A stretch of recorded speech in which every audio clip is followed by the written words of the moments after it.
Midterm election results are in. We have a recap of key races from last night.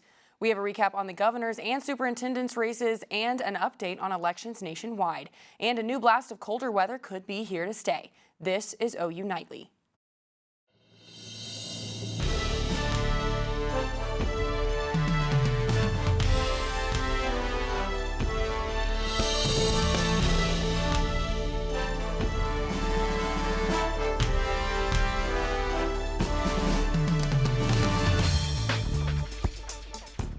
Thanks for watching OU Nightly. I'm Cameron Joyner. And I'm Parker Abels. We begin tonight with a wrap-up on the 2022 midterm elections. Last night kept some voters and candidates on their toes for hours on end.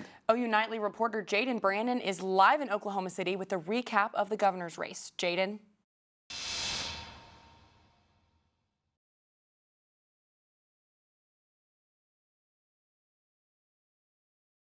In the end, truth won tonight.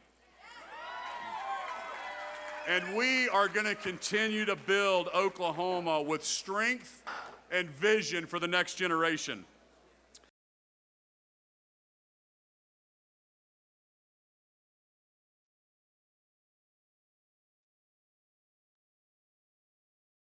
The race for state superintendent also hotly contested, and it went red too.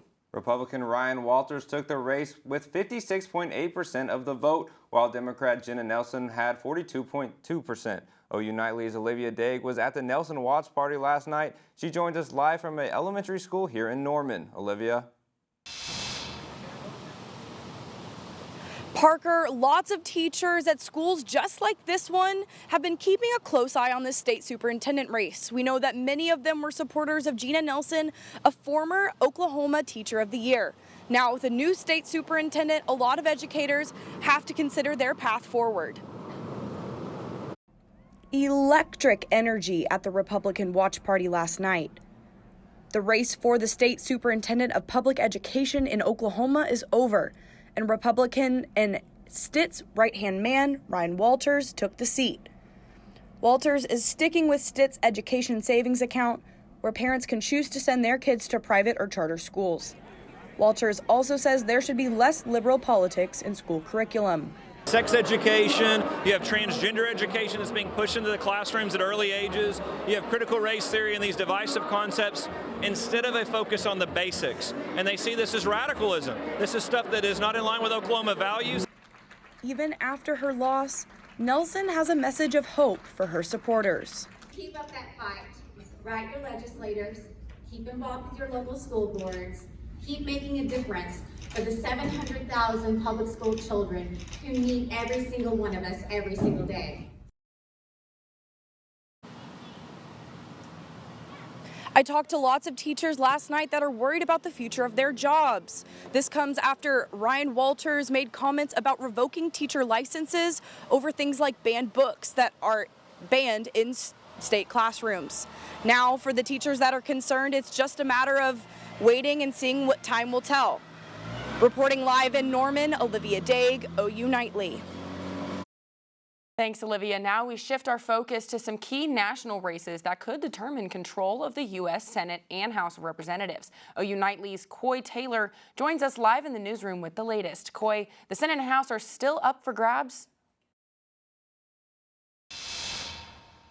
Yes, Cameron, both chambers are still up for grabs by either party. Let's take a look at the balance of power map in the House. Right now, the Associated Press projects Democrats will win 182 House seats and Republicans to pick up 206. The magic number in the House is 218 seats for the control of that chamber.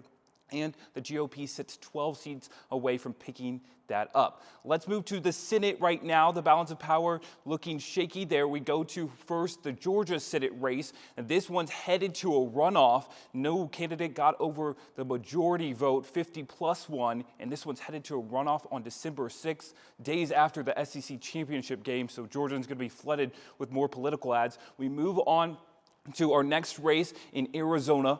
Incumbent Mark Kelly, what would be in leading right now over Blake Masters, a candidate there. And if we head to our next race in Nevada, incumbent would be Cortez Masto leading or losing to Adam Laxalt, but still more votes to be counted. in those states. Cameron? Thanks, Coy. The Supreme Court heard arguments for a case that could change the foster and adoption system for Native American children.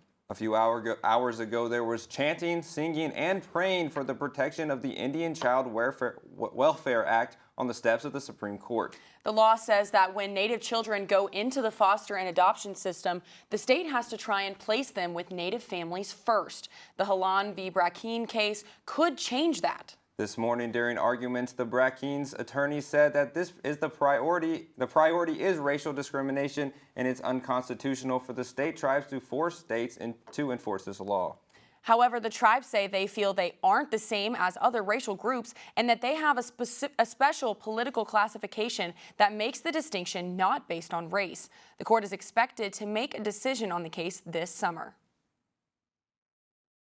And I don't know about you, Parker, but I am ready for some colder weather to come in. I am too, and Colton Williams is out in the South Oval, and he says it could be coming. Colton, how's it looking out there? Yeah, Parker, and yeah, Cameron, I agree with you, especially waiting for that cold front to arrive. We're counting down the hours. We're just about 24 hours away. For now, today couldn't be much of a different story. Today feels more like a springtime afternoon here in Oklahoma, okay? We've got lots of sunny skies, temperatures hanging out in the middle to upper 70s. You can see a couple of gusts of breezy winds from time to time. Overall, again, feeling much more like March and April and May versus November. Remember, we're digging deeper now into the month of November. Okay, let's go to the weather computer now, talking about temperatures hanging out again in the middle to upper 70s today. Today, we nearly topped out at 80 in Oklahoma City. Our normal high this time of year, yeah, middle to lower 60s, nearly breaking that record in the lower 80s today. Now, as we head into, again, the remainder of the state, middle to upper 70s, if you look closely, you may even spot an 80 on there. Again, remember, we're hanging out in early November, folks. This is not talking about September and August. We're now in November. So 70s and 80s going on. And then as we head throughout the evening hours this evening, we're going to drop out of the 70s. We'll be in the upper 60s by the 9 p.m. hour. Cloud cover should clear out of here. A southeasterly breeze will kick in into the evening hours. Okay, now overnight tonight, looking at a low in the middle 60s. So again, lows tonight are going to be higher than our average high for the daytime. Okay, overnight tonight we will be mostly clear. Breezy conditions will hang on. Before then tomorrow will be back in the lower 70s. Again, a very much above average day. Tomorrow we will warm up into the afternoon ahead of a very strong cold front. That's going to be arriving late in the afternoon. That's coming up in your full forecast. Catherine will have all that. For now, guys, back to you. Thanks, Colton. WNBA star Brittany Griner, who has been detained in Russia since February, is now being moved to a labor camp. Zoe Watson has that and the rest of today's national and international headlines from the News Center. Thanks, Parker. President Joe Biden is talking in a presser at this moment in the White House. Biden remarks on the nationwide election yesterday. While we don't know all the results yet, at least I don't know them all yet, here's what we do know. While the press and the pundits are predicting a giant red wave, it didn't happen. Biden also said he is prepared to work with the Republicans. And U.S. women's basketball player Brittany Griner is transferring to a Russian labor camp. Last month, Griner lost her appeal against a 9-year drug sentence for deliberately smuggling drugs into Russia. And now she will be housed in barracks and forced to work. Russia houses nearly 500,000 prisoners across all incarceration facilities. And the Federal Reserve's war on inflation is increasing credit card rates to the highest level ever. According to Bankrate.com, the average card annual percentage rate climbed to 19.4% as of November 9th, the highest since the service began in 1985. The national average APR for credit cards has climbed 2.74 percentage points already this year. And what do you get when you combine Tesla and Zoom? Soon, Tesla drivers will be able to make video calls from their car's touchscreen dashboard. Personally, I could not multitask that well. Parker, Cameron. Thanks, Zoe. Also happening today internationally, the 2022 United Nations Climate Change Summit is underway and lots of hot topics are set to be discussed. Stick around to look at who will be there and what those topics will be. And back here in the U.S., a tornado touchdown on the West Coast today. We will have an update on that California twister and more coming up in OU Nightly's Earth Report. Stick around.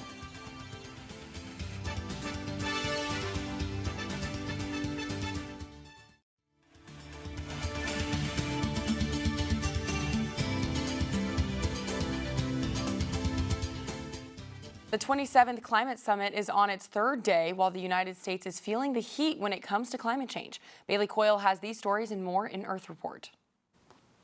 Thanks, Cameron. The 2022 United Nations Climate Change Summit is underway. World leaders started meeting Monday in Egypt for the conference. Conversations revolve mitigation, adaptation, finance, and collaboration. President Joe Biden is expected to join the talk later this week. And as world leaders come together for the conference, the United States is in the hot seat when it comes to climate change.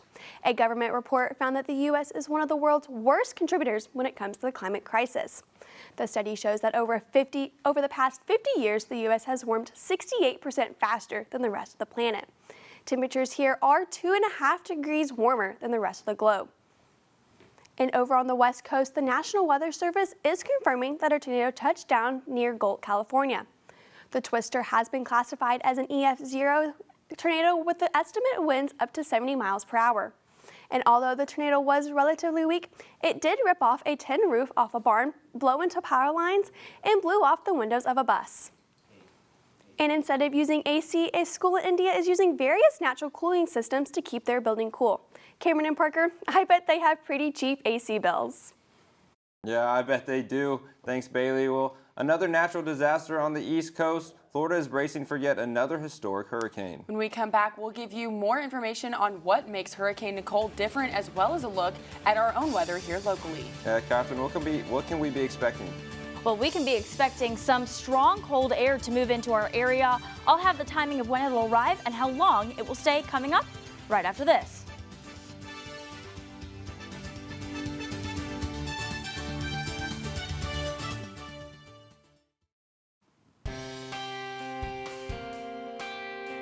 Well, welcome back to OU Nightly. We are seeing a wide variety of temperatures across the entire U.S. Right now, these are our current temperatures. We can see that here in Norman, we're sitting in those 60s, but look at Billings, Montana, sitting at 6 degrees. They are getting lots of snow. I definitely would not want to be them. I don't like the cold personally.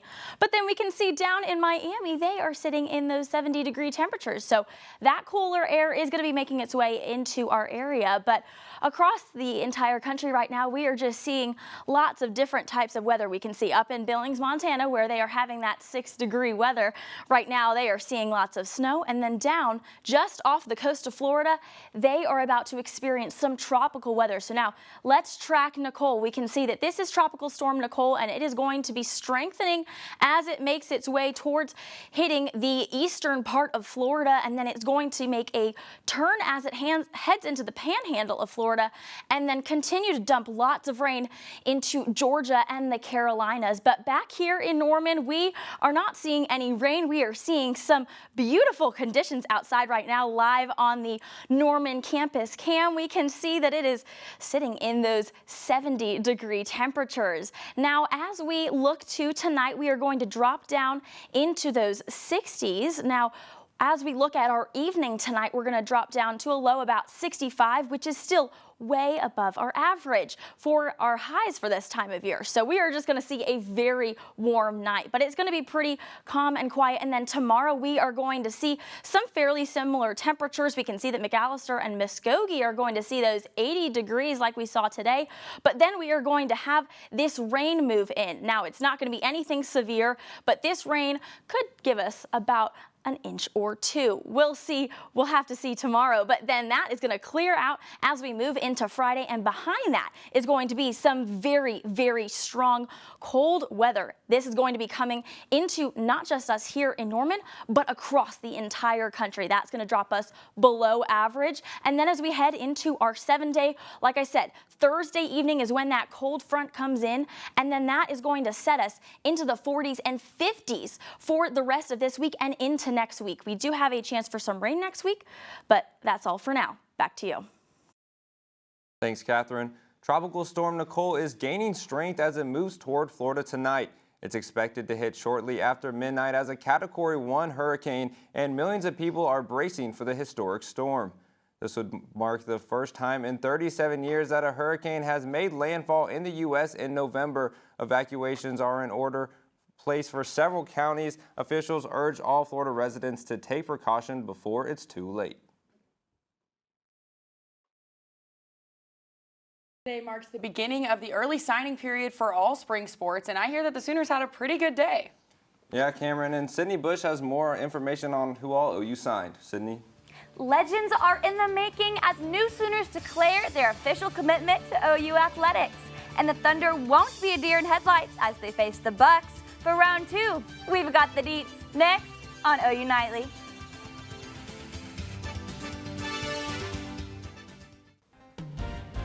Hi, I'm Sydney Bush, and it's time for sports. Brent Venables says his Sooners are not done yet. This weekend, OU is headed to West Virginia to face the Mountaineers. Despite the cold climate, the Sooners are up for a challenge.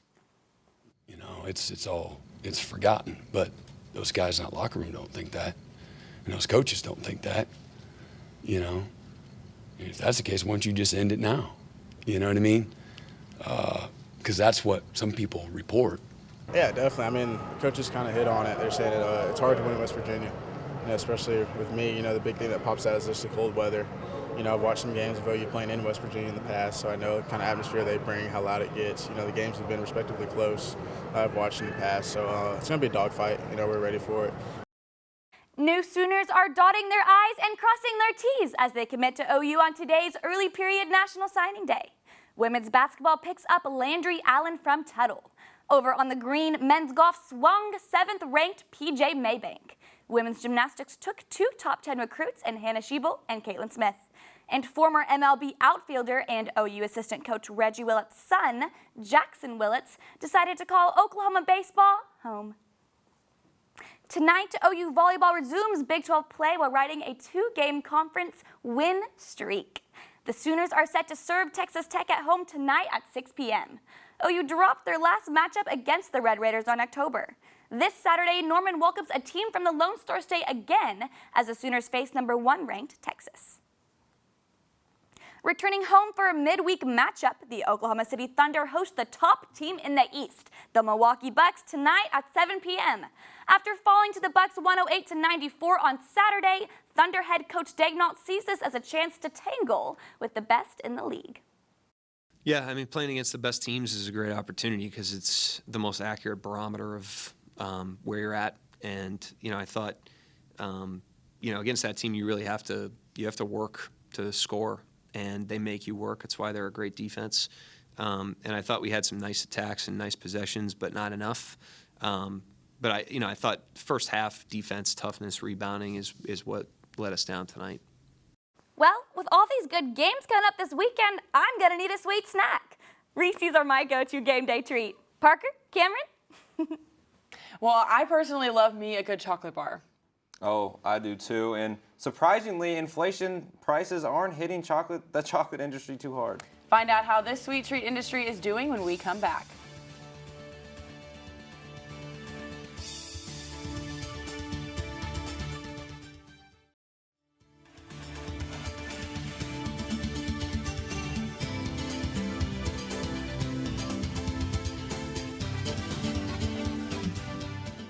I'm Victoria Anderson at the OU Nightly Update Desk. Former Vice President Mike Pence has released an op-ed discussing his final days in the White House.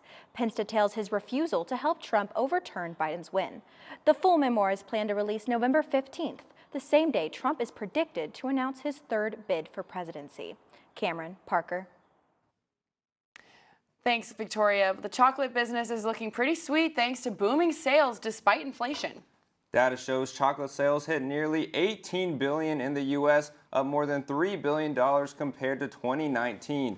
One research firm points to increase of at-home occasions and the need for stress relief as the reasons for continued growth in sales. Yeah, well, I did hear that these Sooners are not going to be having quite a sweet treat when they hit West Virginia. Yeah, Catherine, what's the weather looking like in Morgantown?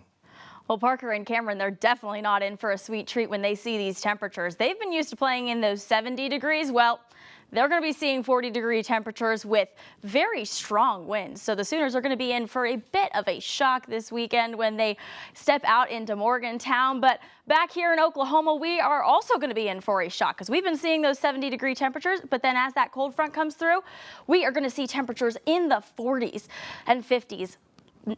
Back to you. Well, I'm glad I'm not going to be in Morgantown. It's a little chilly for me. Yeah, that's a little too cold for me, honestly. Yeah, well, thanks for watching OU Nightly. I'm Parker Abels. And I'm Cameron Joyner. Be sure you tune in tomorrow live at 4:30 right here. Good night.